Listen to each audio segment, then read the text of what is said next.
Hi, everybody. I'm Melinda Emerson, the Small Biz Lady, and welcome to Small Biz Chat Live.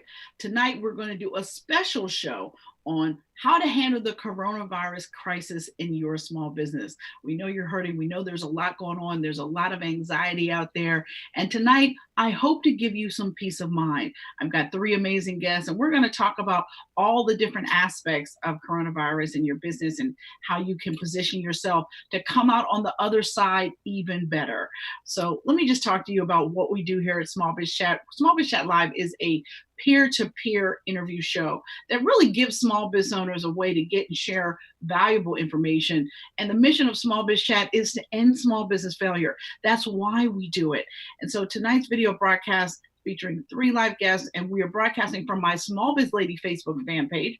We are live on my YouTube channel, as well as we are streaming on Twitter via Periscope. You know I love my Twitter peeps. I never leave you guys out.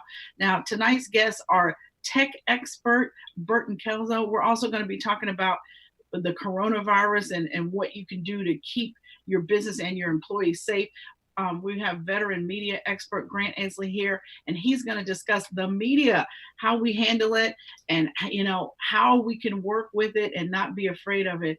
And also, too, we have network marketing expert Sarah Esch, and she's here to talk about successful side hustling. So if your side hustle needs a side hustle, we're going to talk about that tonight on Small Biz Chat Live. But first, before I bring on my guests, I really wanted to spend some time discussing how we're all feeling about the coronavirus crisis.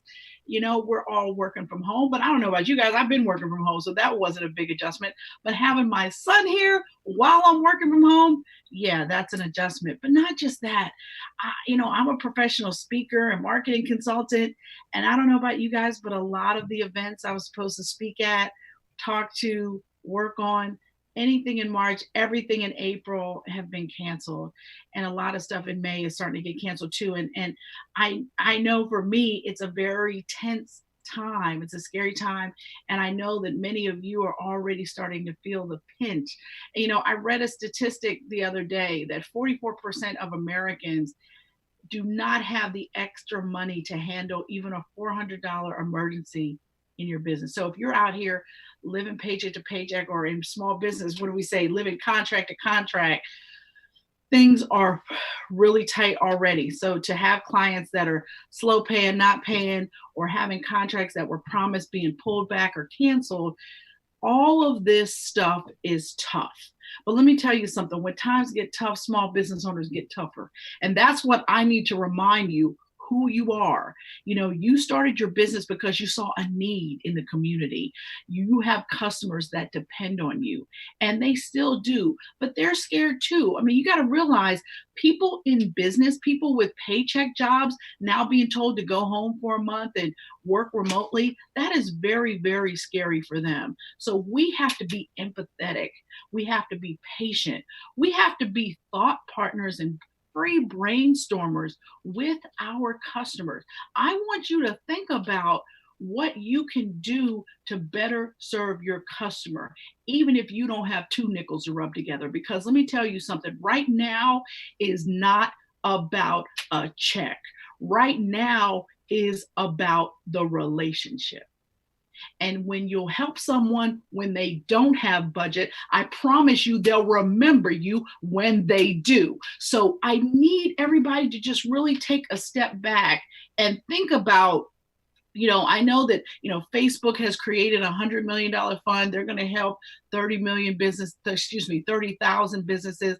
I know the federal government is talking about trying to get each of us, $1,000. But listen, that's enough money to get in trouble. That's not going to help me really solve too many problems here today. So what I want you all to think about now is a couple of things. Number one, how much access to capital do you have? If you're struggling to make payroll, maintaining your inventory, or you've had a sudden cancellation, or even a sudden surge in demand can also create a problem if you don't have the cash to fill the orders.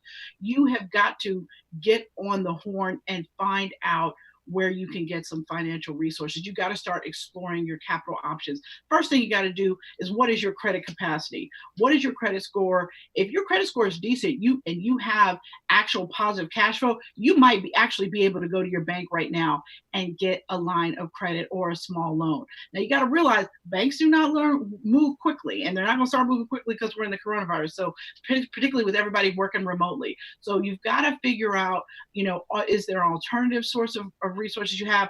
What about your credit cards? Do you have any room on your business credit card? Have you been paying everything on time? So if you've been paying things on time, you can call and get an increase in your line of credit.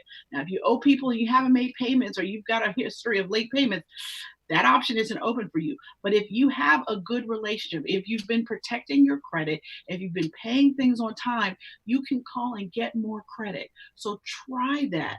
The next thing you've got to do is, if you're going to go after a loan from either a bank or a CDFI, which is a community developed financial institution, you've got to have up-to-date financials, and you got to have your taxes done. If you don't have those two things, do not bother, because you're not going to be able to get a loan. But if you have a credit score of at least 620 or higher, you've got up-to-date financials, you've got your taxes done for last year, not this year, but for last year, then you can proceed with trying to get some resources from a community development organization or bank. Now, if you don't have that, if you can't do that, here's your other option.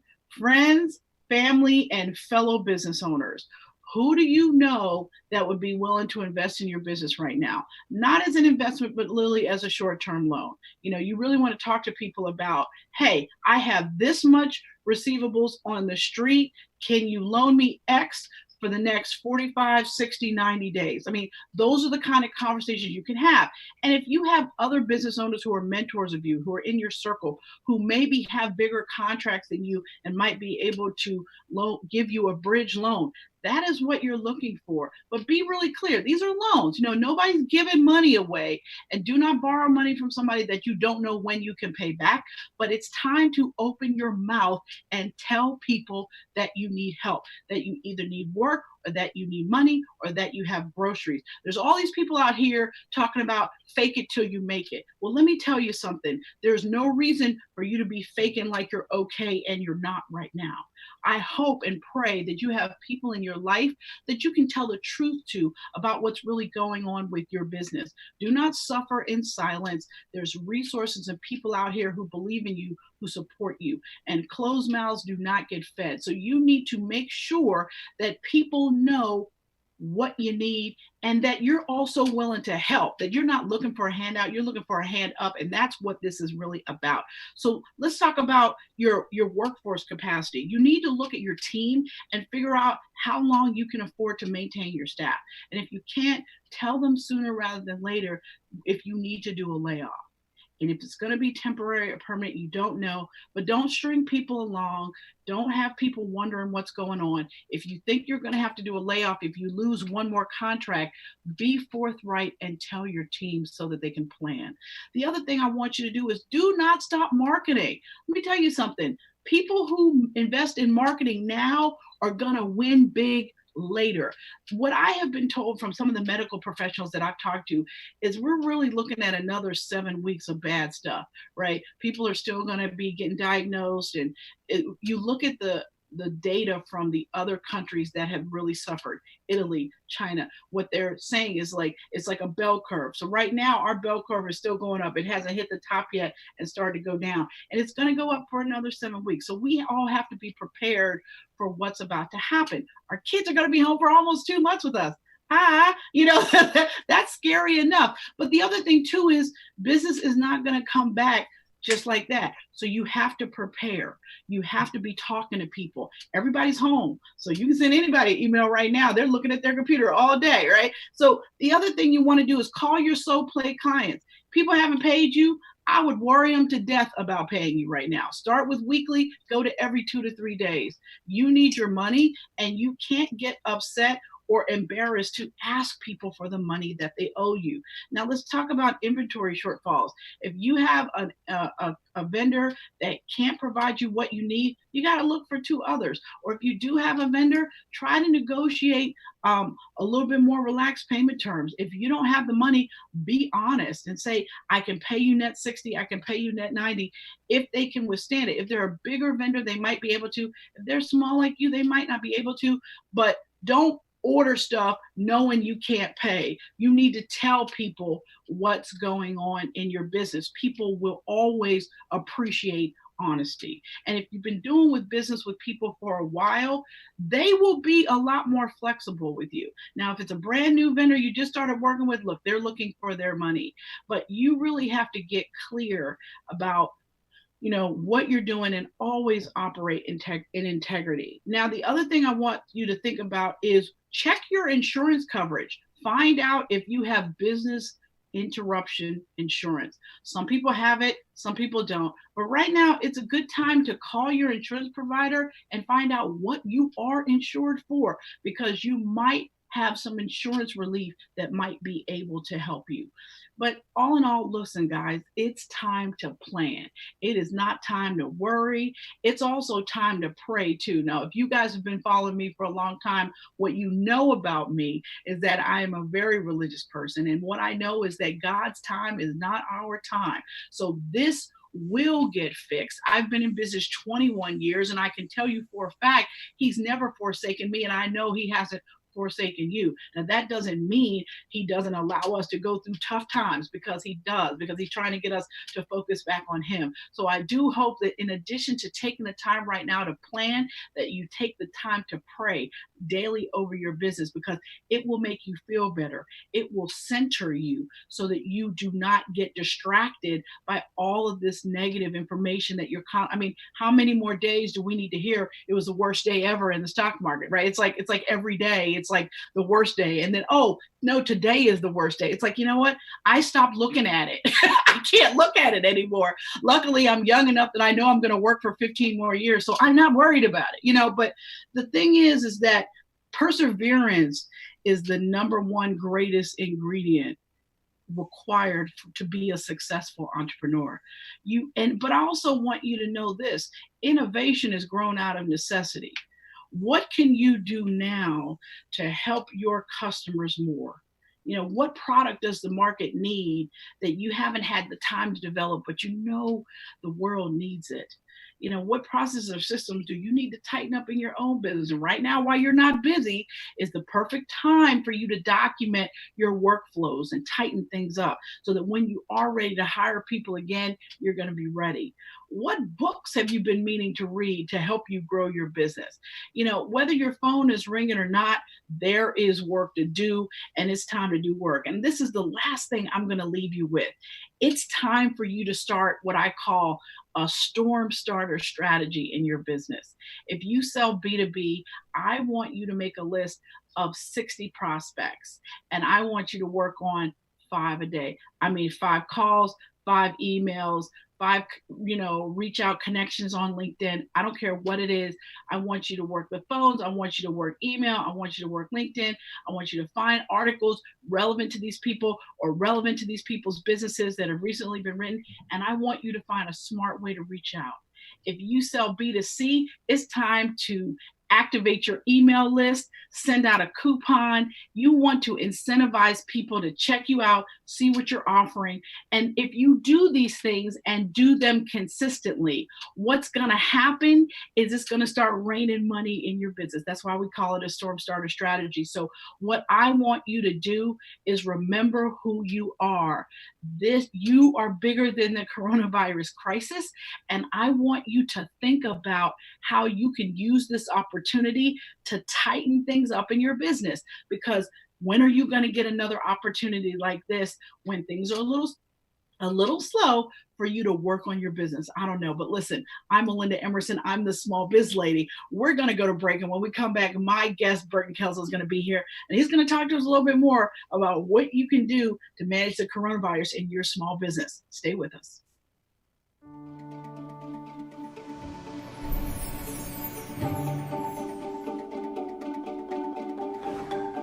Hi, I'm Melinda Emerson, Small Biz Lady.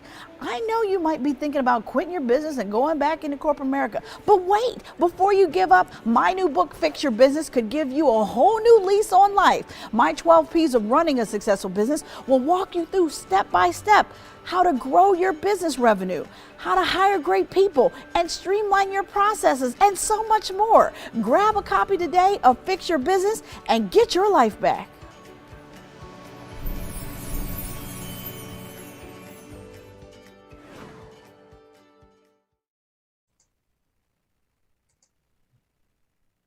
Welcome back to Small Biz Chat Live. I'm Melinda Emerson, the Small Biz Lady.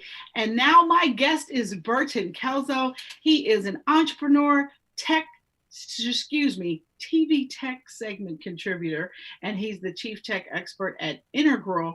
His vision is to remove the frustration and complexity of computers and technology out of the way so that people can get open to the new world and ideas of experiences, opportunities that are available because of technology. He's read all the manuals and he loves helping people conquer their fears and frustrations with technology.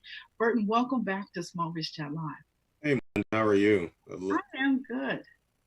Look, it's a tough crisis, isn't it, with this coronavirus? Let's talk about what's going on out here in these coronavirus streets, okay? Right.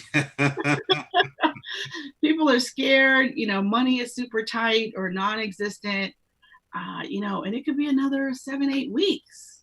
That's true. But, the good thing is the internet's the great equator as far as small businesses are concerned. I mean, it can definitely be a tool that many businesses can use in order to keep in contact with customers, stay in contact with their current workforce, and to market their business. All right. So let's talk about everybody's working from home. Okay. How can we do this safely, Burton? What do we need to do? Well, the first thing you do before you start working with your remote workforce is you need to make sure that they've got good internet, because a lot of the collaborative tools require high-speed internet. So before you just send your employees home, you need to verify that they've got high-speed internet. Now, the definition of high-speed internet is anything that is 20 megabits download or faster. If you have anything slower than that, it's a good possibility that you won't be able to access the online tools or to log into that Office VPN. Now, there's a tool that you can use to check your internet. It's speedtest.net. Go to the website, check out your download speed, and find out if you've got fast internet. All right. Well, I didn't even think about that. That is important. Like, does everybody have the same speed of internet?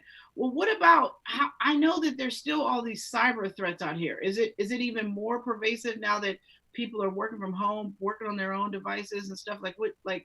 How can we still kind of manage the whole cyber threat thing? That hasn't gone away, has it? No, cyber crime is probably going to increase because you have more people that have left the umbrella of the large corporations that they've worked in. In a corporation, you've got the IT team that's keeping on track of what the employees are doing. But once you send your workforce out into the wild, so to speak, then they're on their own. And a lot of employees just don't have the knowledge in order to keep track of cyber crimes. And the unfortunate thing about this, Melinda, is that 99% of cybercrime requires user interaction. So if you're clicking on stuff that you aren't supposed to, you're putting your company at risk, or your employees are putting the company at risk. So education is the key as far as making sure that employees understand how cybercrime works and to make sure that they know what steps to keep your business safe while they're working remotely. So what kinds of things do the employees need to do to keep themselves safe in their own homes, from a cyber standpoint? Well, phishing emails are key because those are the way that most cyber criminals get access to your personal data. So there's one of the things that employers can do if they're working with a good IT team or a good cybersecurity team, they can have the team send out occasional emails to the employee so that they can understand what is the difference between a phishing email versus a legitimate email, and make sure they're not clicking on things that they shouldn't be clicking on. Okay.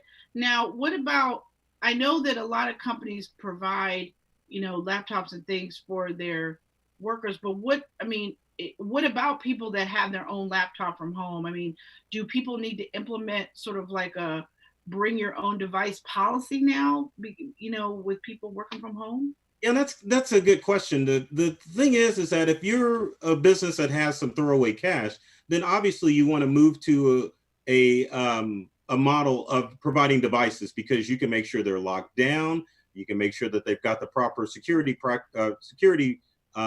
in place to make sure that your workforce isn't infecting the business.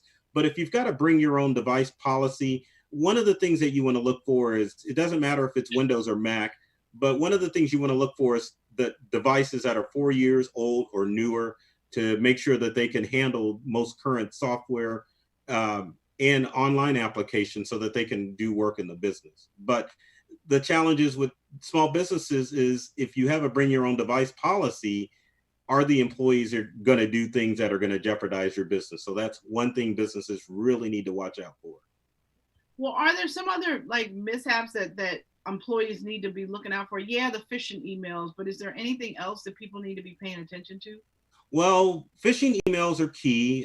Spear phishing emails are very important, because in this time, people are going to be looking for emails from their executives. So cyber criminals can use what's called spear phishing, where you get a quote unquote email from the executive of the company.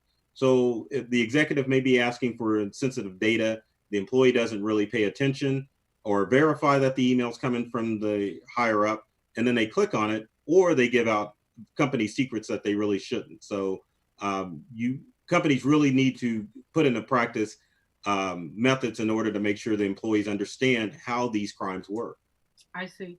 Now, what about collaboration software? I know that, as somebody that's worked from home for the last 8 years, I know all about it, but average bear folks don't necessarily know. So what's the best collaboration tools that you like to recommend? The ones that I always recommend are Microsoft Office 365. You've got OneDrive that allows you to collaborate and share documents with employees across the country, even across the world.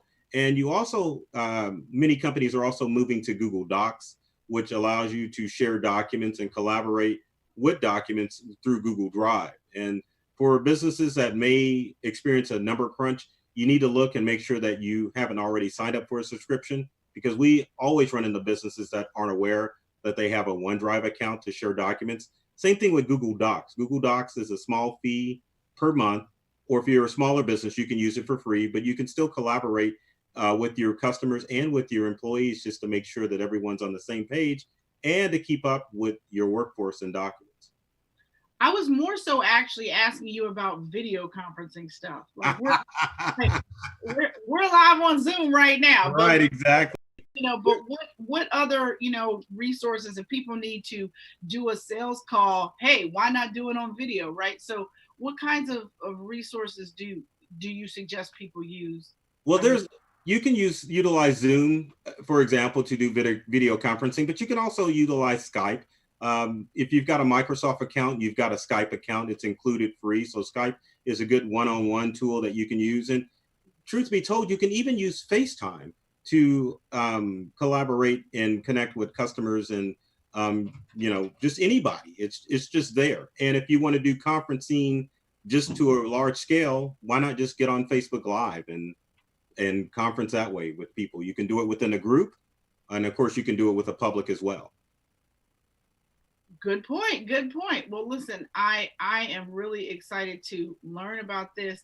When we come back, we're going to talk to you just a tad more about some other things you need to be thinking about if you've got a remote workforce and you're trying to leverage technology. I'm Melinda Emerson, the Small Biz Lady. You're watching Small Biz Chat Live, and we will be right back.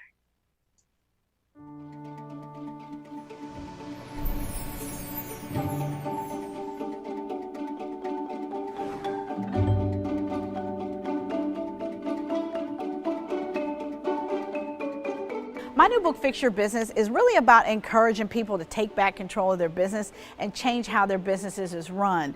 It's not okay to skip paychecks. It's not okay to never feel like you can take a vacation. And it's also not okay to not know how much profit you've made in your business until your taxes are done.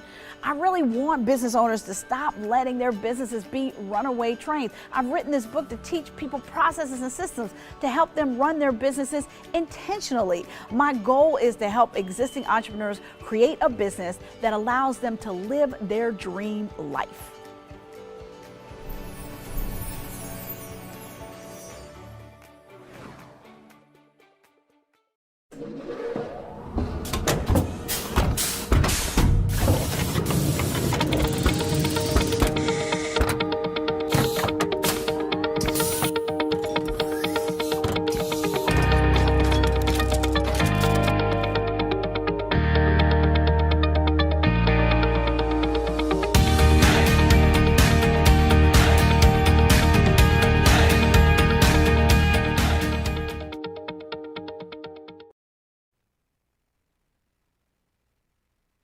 Hi, everybody. Welcome back to Small Biz Chat Live. We're talking with my guest, Burton Kelso, about how you can help your technology be safe with your remote workforce. If you're working from home or your team's working remotely and you just started doing that, some of the things you need to have in place. Burton, all right, let's get back to it.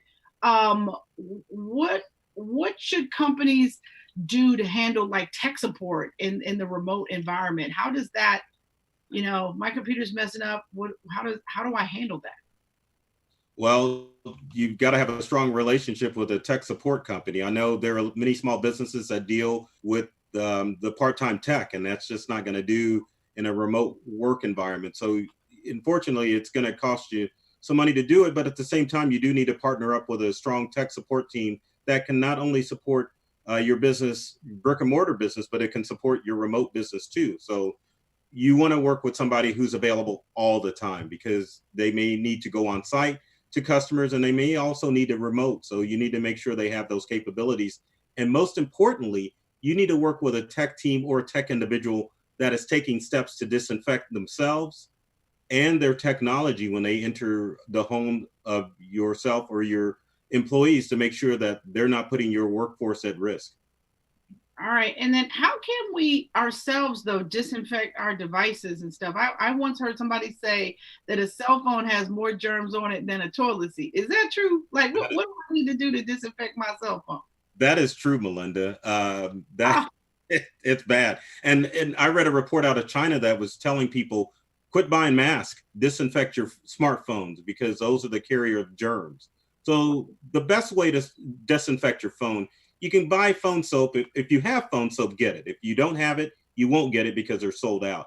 But the quick and easiest thing to do is to get a solution of 50% water and 50% of rubbing alcohol that has 70% minimum of the alcohol mix. Mix them together and then spray the solution on your smartphone or any other device. Now, the key is you have to let that solution sit on your device for no less than 4 minutes in order to kill the germs. Wow. Yes. Yes. And there's been a lot of reports. You just spray the solution and then wipe it, but it doesn't work that way. With viruses like the flu virus, you got to give that solution time to kill the germs. And it also may be tempting to just bleach everything. But when it comes to computers and smart devices, you don't want to use corrosive chemicals like bleach on them at all, because they'll ruin your smartphones, tablets, and touchscreen computer screens. Oh, you just made me clinically depressed with that. Okay, I gotta get my solution, Burton. Jesus. Okay. All right. Well, listen. Last question. What are your thoughts on VPNs, remote desktops? Like, what do people need to do to keep their internet stuff safe? Well, a VPN is going to automatically keep your computer safe, because your VPN, you're logging into the company network. If you've got a server, go ahead and keep using the VPN. If you don't have a server, you can use remote desktop tools like Zoho Assist, TeamViewer, and even LogMeIn, so that you can log into the Office desktop and still remotely work like you're sitting at your desk. Awesome. Awesome. Well, Burton Kelso, thank you so very much. You have given us great tech tools and scared us to death too, but that's all right. When we come back, we're going to be talking with veteran media expert Grant Ainsley, and he's going to be talking to us about the media and how to handle a media interview if you get the opportunity. I'm Melinda Emerson, the Small Biz Lady, and we will be right back.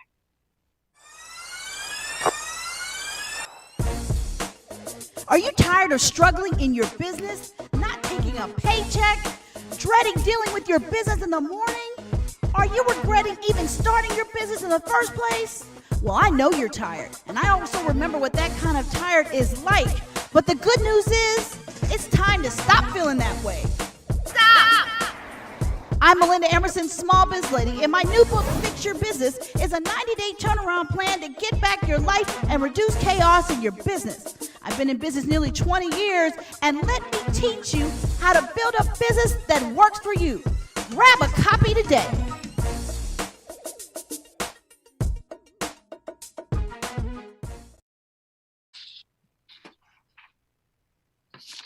Hi, everybody. Welcome back to Small Biz Chat Live. Now it is time to talk about the coronavirus and the media. I have veteran media expert former award-winning journalist and public relations professional, Grant Ainsley, and he works with politicians, business executives, and leaders and others to refine their messages to the public. He also speaks about communication, social media, and digital marketing. He's the author of the book, The Honest Spin Doctor. Grant, welcome to Small Biz Chat Live. Hi, Melinda. Thanks for having me tonight. All right, so you know the coronavirus, I don't know about you, but I feel like the media has picked this thing up and they were not going to be satisfied until all of the grocery stores had anything left.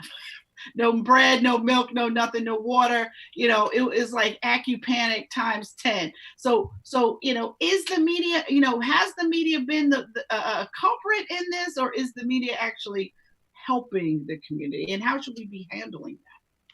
Well, when a situation like this happens and there's so much focus on one story, what happens is that the media will jump on it, and there's different angles to the story, you know, toilet paper running out and whatever it might be. And so they jump on different angles to the story, and the stories continue to build, and people feel, geez, there's just so much media coverage, and God, I wish they'd give it a break. And every time they talk about it, the stock market goes down. The media has been doing its job on the story, as the media did on 9/11, as the media did on the housing crisis and the banking crisis. I think the media has been really good and fairly accurate with covering a story that we must remember we've never seen before. We've never seen a story close to this. And so if the media is saying it is, you know, and certainly a week or two ago, there were media outlets that were saying it's no big deal. And now we're seeing this really sense of urgency. It's just because we haven't seen anything like this before. So my message is, don't shoot the media. I think the media has been doing the best job that it possibly can. And, you know, we have to remember the media has gone through a tremendous number of cutbacks over the last 20 years. And so these people are literally running themselves ragged, trying to cover all angles of the story. I, as someone that started out as a television producer, I can completely appreciate that. Now, so a lot of the media stories that I'm starting to see a little bit now is that, you know, businesses are struggling. You know, now all the restaurants are only allowed to be takeout only. I'm in the state of Pennsylvania. You know, our governor said, if you're not a gas station, a grocery store, or a pharmacy, you got to close. And that is very, very real for a lot of small business owners out here. And I'm starting to see media stories, you know, a media interviewer, television reporter shove a microphone in a small business owner's face. How are you doing? How are you faring? Have you laid off your employees? How long do you think you can survive in this current climate? And I wanted really for you to help people figure out how to answer those questions, because, you know, our business is our baby. We're prideful about our businesses. And, you know, if a reporter is putting a mic in your face asking you that, how do you handle it? Well, I'm a small business person too, like you, Melinda. I've had speaking engagements that have disappeared. So I certainly feel everybody's pain. You know, I always believe that it's great for business people to learn how to speak to the media. This is not the time, obviously, that you're going to do it. The time you're going to do it is when your business is doing well. But I talk about when you have to speak to the media, make sure that you understand all the information, you get as much information into your head as possible. Secondly, anticipate the questions the media is going to ask you. And you probably can figure out what 2 or 3 or 4 of the questions are going to be. That gives you a really big head start, Melinda. And then you figure out how you're going to answer the question. So what am I going to say? And so really, once you can do those things, especially what are they going to ask me and what I'm going to say, you know, if I came home at 3:30 in the morning, my wife was going to have at least 2 questions for me. Where the hell were you? And how come you didn't let me know? I better have answers to those 2 questions. And so I know that people, you know, now having to answer questions to the media, they're running stores, they're running bars, they're running restaurants, their businesses are going down. They get the microphone in your face. You know, if you have a little time, what questions are they going to ask and what am I going to say? Be honest in your response, but also be positive in your response. And so, yeah, we had to let people go, but we thought it was best because it's important to let them know where they stand. But in the meantime, we think we can recover here if we're given the go-ahead, and we'll be even stronger. You know, if you watch the news every night, they are running typically in 3 to 4, 5-second clips from people. And what they're looking for is something short, something with emotion, something memorable, something with passion in it. And so if somebody says, I'm going to make sure I get to open my bar again and we're going to be better than ever, that's the soundbite that typically is going to run in the media. But yet a lot of people don't think about that. Typically reporters come to people and they're saying, give me a soundbite, give me a soundbite, give me something I can use. And so if you've got something in your mind that is going to be short, 3, 4, 5 seconds, that is typically the soundbite that the media is going to use. I've trained a lot of people on soundbites, and you know, I go home after a news conference and I'll see all the television stations running the same soundbite because that's what they're looking for. So keep it short. 3 to 4 seconds is what they're looking for. Now, when you are going to be interviewed, what should you wear? You know, should you be a walking billboard with the, you know, your company's information on you, or, you know, how should you look when you know you're going to be interviewed? Really depends what you do. If you're a chef, dress as a chef. You know, you know, I think the media wants realism today more than ever. And so I don't think if you're a chef, as an example, you should be coming to work in a 3-piece suit for the interview, because you don't wear a 3-piece suit. Right. Wear what you wear to work. Sometimes you may want to dress a little bit better than where you are normally. But media loves uniforms. They love something that we anticipate the person is going to be wearing. If you're a chef in a restaurant, you're going to be interviewed, you don't have the big chef's hat on, that's gold in the media. Good stuff. All right. So if when you're being interviewed, do you thank someone for the media appearance? I mean, or do you like thank them off camera, or do you thank them on camera? Or, I mean, are you always, I guess, should you, even if it's a hostile interview or it's a tough interview, should you always thank your interviewer? I think you should. You have to remember that the media always has the last word. You should never lose your cool with the media. You're never one to question questions for the media. It's your job to answer the questions. And so answer the question. I think at the end, you should say thank you if it's an interview like this, a one-on-one interview, but keep it short. I've seen people with a thank you that has gone on for 2 minutes. So keep it short, you know, hey, Melinda, thanks a lot for the interview. Hope to work together again soon, or whatever it might be. And yeah, always let the reporter know, hey, look, if you're looking to do a follow-up, I'm going to be here. This is where you plant the seeds for the next interview. And so, you know, reporters are always looking for good people to talk to. They're looking for people cooperative. They're looking for people who can give you a good soundbite. And chances are they're going to come back and they're going to be talking to you somewhere down the road. Let's hope it's when times are better. All right. And then what about, I know as a business owner, you might be tempted if somebody has a mic in your face to go a little self-promotional. Like, you know, like, particularly if your business is hurting, you might remember saying, oh, by the way, come down to Joe's Crab Shack tonight, blah, blah, blah. You know what I mean? So is that okay to do if it's done in a little bit of a tongue-in-cheek thing? Or is it like strictly the self-promotion thing is like a no-no? Really depends on the situation and what's going on. Once in a while in a chatty, happy talk, fun interview, a live interview, you can probably get away with some of those things. If it's a recorded interview, chances are it's going to be edited out anyways, because they don't want the promotional things going on. Generally speaking, Melinda, the more that you can help people, give them information, not be promotional, it's better for you because people trust you more. And they say, you know, sounds like he runs a really good crab shack. Next time I go out for dinner and they open again, I'm going to go see his place because it really sounds like he's got his heart in his business and it's probably a good place to eat. All right, here's my last question for you. A lot of people now are doing Zoom interviews for vlogs and things like that. Are the internet video best practices any different than if somebody's got a camera and a mic in your face? Well, one of the things that I see a lot, and I know that I see a lot of interviews being done on television now where they are doing the video interviews, and I'm sure Burton would agree with this, is that you see a lot of people who are being interviewed, they've got a light behind them. And typically it's never good to have a light behind you because it just, you know, it's bright. Some people are interviewed in front of open windows without drapes, and once again, too much brightness coming in.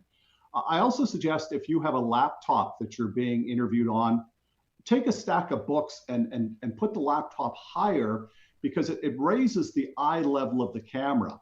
In most cases, what's happening, Melinda, I see a lot of these interviews on television, and what's happening is that the camera shoots the bottom of your chin, and this is never a good angle, of course.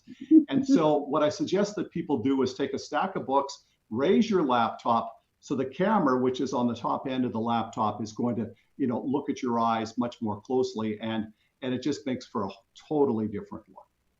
Well, thank you so much, Grant. That was actually very helpful advice, because I know with everybody at home, a lot of people get interviewed on Skype and Zoom right now, or Facebook Live. So that is really, really helpful advice. So thank you so much for being with us tonight. We appreciate you. And we are going to go to break right now. When we come back, we're going to talk about developing a network marketing side hustle. So if your business isn't making the money you need, well, maybe it's time to get you a side hustle. I'm Melinda Emerson, the Small Biz Lady. You're watching SmallBizChat Live. We'll be right back.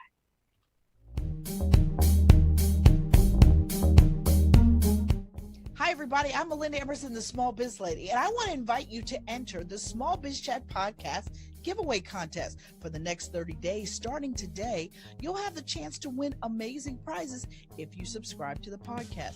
All you need to do is take a screenshot after you subscribe to the Small Biz Chat podcast and tag me, Small Biz Lady, on Twitter or Instagram. Once a week, I'll select a winner, and you have a chance to win one of my autographed books, Become Your Own Boss in 12 Months, or Fix Your Business, or you might even get a chance to win one of my limited edition Small Biz Chat podcast t-shirts.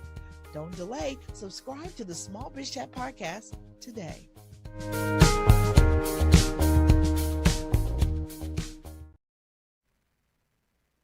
Hi, everybody. Welcome back to Small Biz Chat Live. I'm Melinda Emerson, the Small Biz Lady, America's #1 small business expert. If you are joining us live on Twitter, on my Facebook fan page, or on YouTube, please drop us a comment. If the coronavirus is affecting your business, we want to know. I want to know how I can support you, what kind of tools you might need from me. And I also want to know if what I have been saying to you all tonight is helping you, is encouraging you. So please leave us a comment. I want to know about it, because I want to be here as a resource. You guys are my heart, and so I want you to win. So please make sure that you let us know if this is helpful.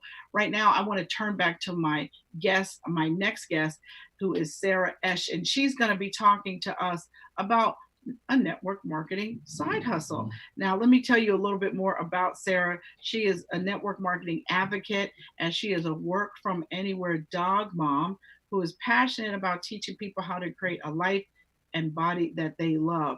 12 years ago, she began earning kickbacks from her network marketing company, from just giving products to her friends, showing them the products that she used to release weight and increase her energy. And her little side hustle eventually turned into her full-time gig, and she was able to walk away from her corporate job back in 2016. So good for her. All right, Sarah, she joins us. She is the top 100 Canadian income earner for the health awareness company that she's partnered with. And so now she's going to talk to us all about how we might be able to experience a laptop lifestyle. Sarah, welcome to Small Biz Chat Live. Thank you. I feel so lucky that I got to go after Grant, because I picked up a few tips on how to be interviewed. All right. Well, this is not a hostile interview. I want you to be here. So tell us, how did you get to be so passionate about network marketing as a side hustle? Just to be honest, it changed my life. So over the past 12 years, I have sort of grown into this bold, confident, and successful woman. And I really attribute that to like the culture that's created in the network marketing industry. They are all about personal development. So that's the first reason I love it. And the second reason is I find that it's a level playing field. So in so many traditional businesses, you need to have money to make money, or you need to incur a massive debt, student debt, in order to get started. And in network marketing, traditionally, it's a really low overhead. For myself, I eat my overhead. So for simply having my, groceries delivered to my door, I have the opportunity to earn an income. And, Melinda, I'll be honest with you, I spent my 20s backpacking. I didn't go to college. I did just okay in high school, but with network marketing, I was able to start earning an income while I was learning the skills to actually make it happen. And that's why I think it's such a beautiful industry. It's accessible to anyone who's willing to put in the energy to grow themselves and learn the skills. All right. So do you got a network to have a network marketing company, Sarah? You really don't, especially nowadays with the internet making it so easy to make friends around the world and to reconnect with people that you've met in the past. You honestly don't need a big network to get started. But what I love about that question is so many people I talk to think they don't have a network at all. But then we sit down and we do an exercise, and they start really small. Like, I got my brother and my mom, and okay, yeah, I got my cousins and that aunt. And once they start writing it out, you realize, your cousin's girlfriend that you met at Christmas dinner, and the girl who does your nails, and your insurance guy, and your dog groomer. And you really start to realize that most people have a bigger network than they might admit or realize. And the other thing is, the beautiful part about network marketing is it's not who you know, it's who they know and who they know. And so for myself, I have a community of 3,600 people in my network marketing business, but I only personally knew less than 100 when I first got growing. So wow, you don't need a big network, that's for sure. All right. So if people are interested in potentially picking up a side hustle as a network marketer, what kinds of things do they need to be looking for in a partner before they choose a particular network marketing company? Yeah, so just like in any other industry, straight up, there are great companies and there are scoundrels. So you do want to look into the partner or into the company that you're thinking about partnering with. And I always suggest start at the top. Look at the company's values. Do they align with your own, right? And you have to remember, this is a partnership. So you want to be really proud about the way that they do business and the way that they hold themselves. So definitely look at their values. And then the other thing is, have a look at how they're investing in their people. A company who believes in their people or cares more about their people than their profit margins, you're going to see it in their community. And there should be a community that's all about collaboration versus competition. There should be a community that's there to uplift you and support you rather than try and beat you. And and so I think it's really important. Start with the values and also look at the culture that they've created and the community that they're creating. That's a really good point. I do think it's like interviewing for a job too. It's like, how do these people interact is really important. Now, how should you decide like what kind of products to sell? Okay, you have to love the product, because really at the end of the day, your passion and excitement is what's going to sell the product. So you've got to be a firm believer in it, and you've really got to enjoy talking about it, right? So I just want to go kind of to the basics. Network marketing simply reallocates their marketing dollars. So instead of paying for Facebook ads or commercials or magazines, they're paying us, the walking billboard. And so you really have to love your product, and you really have to want to be sharing it with other people. The other thing I suggest is looking for a consumable product, something that the whole family can have. And the reason I say this is, if you choose a luxury item, if someone's finances were to change, that's the first thing they're crossing off the list, right? And if you choose a hyper niche product that has a really small demographic, you're just making it harder for yourself. When I came into this, I am not a savvy salesperson. And so if you're looking for a side hustle and you're not the best of the best in the sales world, make it easier for yourself. Choose something that's replacing a bill that someone's already spending, so it makes it more accessible. And the other thing I love about choosing a consumable product, something that produces real results, is when there's a transformation. First off, it's the best feeling in the world to help someone change their life. But secondly, that creates a great testimonial. So when someone has an emotional response to what you're selling, they're going to now be an advocate for the product, probably send you some referrals, and even possibly now move from product user, customer, to product share. Got it. All right. So what kind of training should you expect to receive as a network marketer? It all. So a great network marketing company is really a business in a box. So they're going to provide marketing materials, a website, training, all the scripts, everything you need to succeed. And why this is so important is it makes it duplicatable. So when I introduce someone to my business, I know that I can hand them the tools and empower them to create a successful side hustle. I don't need to babysit them and be responsible every second to train them. I can still focus on my business. And then the other part of this amazing business model is the personal development, which I briefly mentioned at the beginning. So that training has absolutely changed my life. And you really start to go on this personal growth journey with a paycheck, as we say. You're getting paid to grow into someone who can be even more successful in business and in life. All right. So I know that it's a common practice in network marketing for people to reach out to their family and friends. And I know that there's a way to do this without becoming the pariah in your family. I don't, at Thanksgiving, everybody's running from you because they don't want to hear about your opportunity, right? So help me understand how you pitch it to your family without becoming the Pepe Le Pew of your family, right? Help me understand how you do that. So this is a great question. So first off, don't be weird. I think that when you really partner with a company that's truly in alignment with you and your values, that's going to shine through. But the first thing you need to get crystal clear about is, why are you doing this? If your intentions are good, if you have a genuine desire to help people, that's going to come through. If you want to make a quick buck and then move on to the next shining opportunity, yeah, people are probably going to get that vibe that you're just trying to get them or just trying to sell them. And so the best way when talking to friends and family is be yourself, be genuine. Don't pretend you're something you're not, you're not all of a sudden an expert. Just share your excitement. But I do get it. Talking to close family is the hardest. And so one technique I actually really love is to just go for the referral. It's a very passive technique, but you just share what you're up to and you just ask, hey, would you please think of me if you know of anyone who, fill in the blank, that's your prime customer. And that just opens the door. If they're curious and it feels like it's for them, they're going to let you know. And if not, you've sort of not tried to just get them. The point is, don't keep asking, right? Take a no as a no, right? Right. Yeah.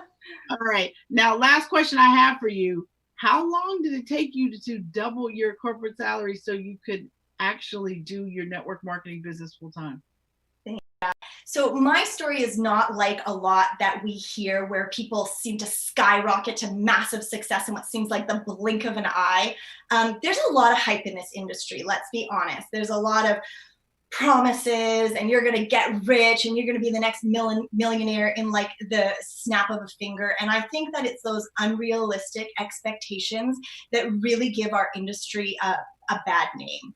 And so to answer your question, it took me 8 years to build up this residual income to a point where I could confidently walk away from my career. And I think that I love sharing my story so much because in the beginning, I was just earning $500 a month. And that money was amazing to me. It like helped me to eat for, get my groceries covered. It allowed me to have some fun spending money. But you brought up a really good statistic at the beginning of this show that many families don't have that $400 in an emergency fund in case something goes wrong. And so I never want to discount being able to help people earn just $500 a month. I think that can change lives.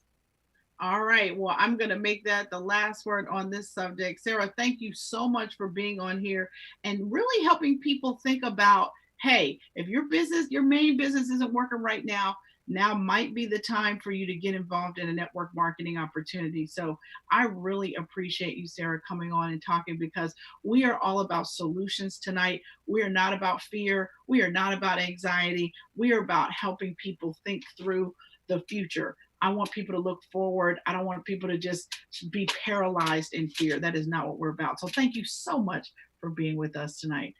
And I just want to say again to everybody, we are in perilous times. We have never faced a global pandemic in the history of the world. And we certainly don't know what tomorrow holds, but we do know who holds tomorrow. And so I want you all to remember that the number one thing you can do for your business is pray over it. And I know that when the sky is falling and everything seems really bad, and every day you hold your breath for a customer to call you and possibly cancel an order, or in my case, cancel a speaking engagement, but please don't lose hope. Know that this is temporary. Nothing lasts forever, and we will get through this. And if you go back and do some of the things that I talked about at the opening of the show, talk to your insurance provider, figure out how much you have cash on hand, figure out how much credit you have available on your credit cards so to help you bridge this gap. Communicate with your friends and family, tell people what you're going through and how they can help you. If you do that, you will be better. You will feel better. You will sleep better at night. And also too, I know I joked earlier about your kids being home, but hug your kids, help them with their homework, and enjoy having lunch together, right? So I'm going to leave you with this. You never lose in business. Either you win or you learn. If there's any more resources I can possibly provide for you, head on over to my website, succeedasYourOwnBoss.com. I have over 5,000 articles there about how to start and grow and survive in business. If you need something, I got it for you. I'm Melinda Emerson, the Small Biz Lady, America's #1 small business expert, and you are watching Small Biz Chat Live. God bless.